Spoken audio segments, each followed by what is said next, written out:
Hi, I'm Phoenix. Ever since I was a little girl, I admired my dad because he worked at the US Space Force. Whenever he had time, we would look up at the stars using his telescope. Look, that's Mars right there. Did you know I went to Mars once and saw a real-life alien? It had green skin and really long fingers. Wow, I want to go to Mars too! You will, my love. You will go even beyond that. Dad was my childhood inspiration, but Mom, who is a housewife, always scolded Dad when he told me alien stories. You need to stop talking all that garbage to her about aliens. Kids will laugh at her in school. Sadly, Dad kept harping on about aliens even at his workplace. And without proof to back up his claims, Dad was assumed crazy and fired. If only they knew how wrong they were. Things went sour between my parents after that. They wouldn't even talk to each other directly anymore, even if they were in the same room. Phoenix, can you ask your mom why there's no food for me? Mom, why is there no food for Dad? Tell your dad that he should tell his alien friends to bring him food. Dad, let's just share mine. Don't worry, I just lost my appetite. Over time, Dad turned into a shadow of his former self, and the tension between him and Mom just grew worse. I couldn't wait to grow into an adult and move out. To make time fly fast, I buried myself into my studies, and as soon as I graduated high school, I applied for the US Air Force Academy. And with my results, I was invited almost instantly. However, Mom was not happy about it. You're going down the same path as your dad. I'm not going there to chase aliens, Mom. I want to protect the country. Plus, if I succeed, Dad might come back to his old self. Phoenix, leave the protecting our country stuff to the guys. You're a girl and you're fragile. Good night, Mom. She did her best to make me change my mind, but I put my feet down and joined the school. I was the only female in my set, and most of the guys laughed when they saw me. Two twin brothers named Monkai and Ponkai were the worst. Oh, look at the Barbie that wants to fly a spaceship. Not that you look bad in the uniform, but I'm sure you'll look better in a pink princess gown.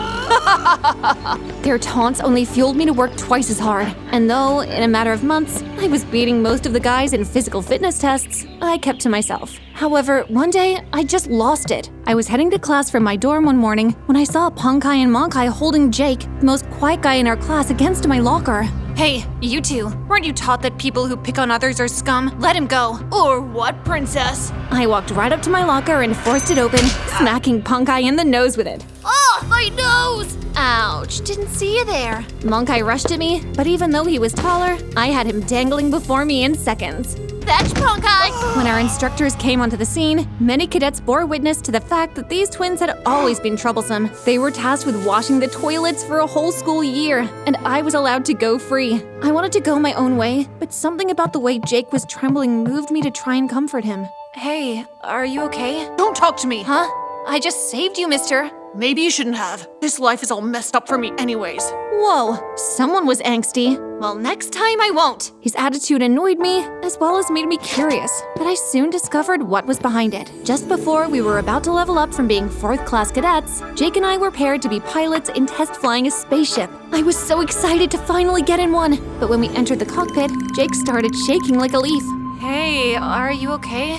No, this is my worst nightmare. Flying a spaceship is your worst nightmare? What are you doing in this academy, dude? I wanted to be a dancer like Michael Jackson, but my dad forced me to join this academy. He just wants me to be a copy of him. I felt my heart go out to him. I knew firsthand what a pushy parent felt like.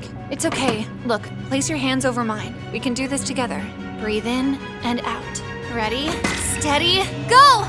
We successfully flew the craft around the base and got good marks for the test. Jake was so happy. Thanks, Phoenix. You're a lifesaver. After that, we became close friends. He even invited me to his house on his 18th birthday. When I arrived ready to party, I felt myself sweat with how stiff everything was. There was no music, no dancing. Whoa, Jake, did somebody die? No, this is how my dad wants it, and I've kind of gotten used to it this way, even when he's not around. How can you get used to throwing sad parties? Come on, my birthday gift to you is we're gonna dance, baby! I connected my phone to a Bluetooth speaker, and soon music was blaring from the speakers. I started to dance, and a few others joined me. Phoenix, I don't think this is a good idea. You said he's not around, right? Come on, show me those Michael Jackson moves. I managed to persuade Jake, and soon the guy was rocking on the floor. He was so awesome, everyone stood back to stare at him and clap. Suddenly, the music ended, and we heard a loud crash. The audio speakers had been smashed by an angry-looking man. What on earth is going on here? Dad, That's your dad? Jake looked ready to pee himself. I looked at the man again and quickly recognized him as one of my dad's former colleagues. They usually went on missions together. You stupid son! I give you some freedom to throw this party, and you go playing music and dancing like a silly clown? Party? Was more like a funeral until the music. What did you say? With all due respect, sir, Jake only danced. He didn't commit a felony. Besides, he loves to dance. Why don't you let him? Is that what you go around telling your friends? That's it! Get out, everyone! I refused to budge, but Jake insisted. Phoenix, please go. Trust me, my father is powerful enough to kick you out of the academy if you cross him. Shut me up, and I regretfully left, hoping to see Jake at school and apologize for ruining his party. But when school resumed the following week, Jake didn't return. All attempts to reach him failed, as his number constantly refused to go through. Once I even tried to locate his home again, but I got lost and had to go home. I was so worried about him, and school became lonely for me, but I had no choice than to push on. Years passed, and after my graduation, I was commissioned an officer in the US Space Force. I felt like I had finally arrived. Little did I know that the battle for my dreams was not yet over. On our first day of work, we were all assembled in a large hall for our first assignment. Welcome, new recruits. The Chief Commanding Officer, Mr. DeVille, will now speak to you all. But when the chief commanding officer stepped up to the podium, I felt my stomach clench with nerves. It was Jake's dad. With the way he glared at me, I could tell he recognized me. Eeps. Why are you staring at me? Sorry, sir. Who told you to look away? Huh? Didn't you just... Who told you to speak? 50 push-ups, now! What? That's crazy. Make that an 80. I dropped to the ground and began to do the push-ups, while my colleagues were assigned missions. By the time I was done, the hall was empty and I hadn't gotten one. I felt so humiliated and angry. I marched to Mr. DeVille's office to tell him that I wouldn't tolerate being treated unfairly. The door was halfway open. Excuse me, sir? My eyes popped at the sight of Jake in his father's office. Phoenix! Jake! Before any of us could say anything else, we heard the sound of someone coming in, and Jake grabbed my hand and rushed us out of the office to another empty one. Jake, why are we hiding? No, where have you been all this while? After my birthday incident, Dad had me transferred to another Air Force academy in another country. Oh, Jake, I am so sorry. It's all my fault. Don't be, Phoenix. The only thing painful about it was how much I missed you.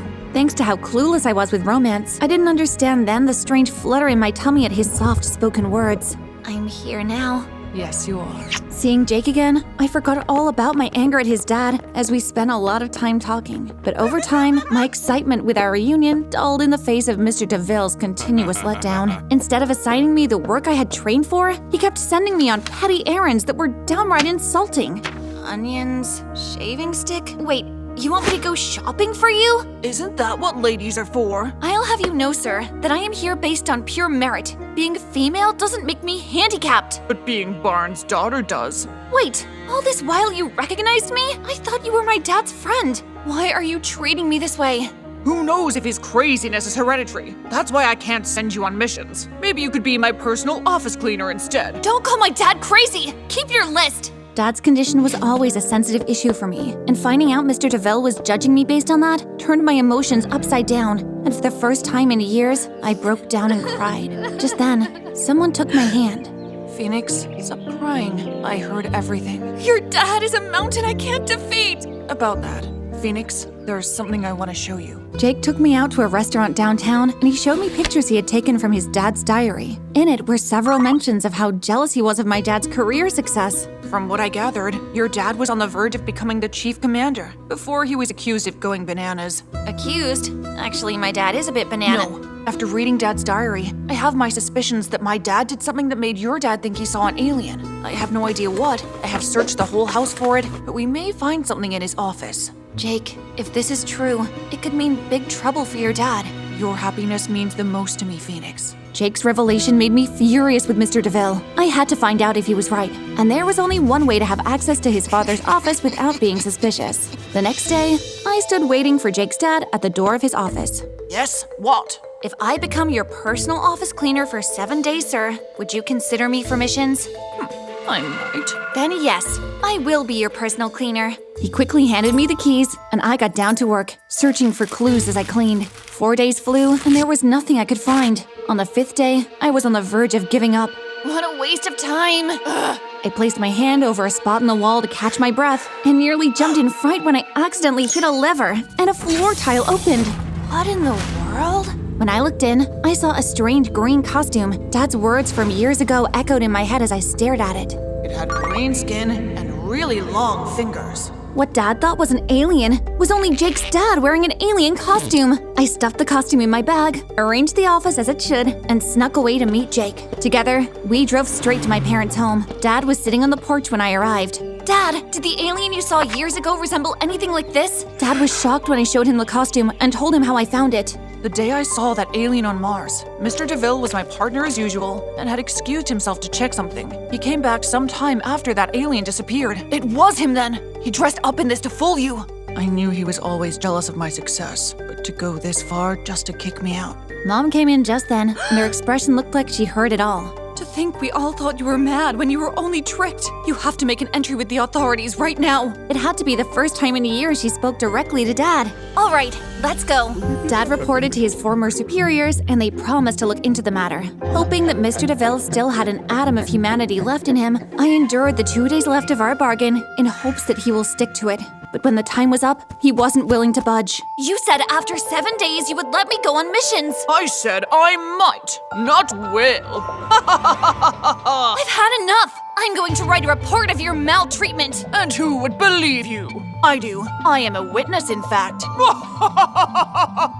The daughter of a crazy man and my idiot son are nothing against me. I am the authority here. Got it? A group of men walked in just then, and amongst them was… Not anymore, Mr. DeVille. Or should I say, Mr. Devil. Dad! That costume, how? Think twice next time you tell your enemy's daughter to take care of your personal space. Jake's father was arrested right there, and Dad was reappointed as space officer in his place. As for Jake, with his father out of the way, he quit the force to pursue his dreams as a professional dancer. One day, he asked me out to a beautiful nature park, and I wore the prettiest dress in my possession for the occasion. Don't ask me why. You seem like the kind of girl that would punch me if I tell you how pretty you look right now. Because I'm part of the force? Come on, I'm still a girl at heart. So, you wouldn't punch me either if I kiss you? He drew closer, and I felt my whole face go red. What's happening to my face? You're blushing. Your face is all red. I don't blush. I'm an officer. Make it go away. There is only one remedy. Jake kissed me just then, and instead of the stupid blush going away… No, you just made it worse. You've no romantic bone in your body. Jake and I started dating, and my parents loved each other again. Dad and I even went on missions together. Life was good. I learned that trials are a part of life. It comes in different ways, but if we don't give up, we will overcome it and come out even stronger.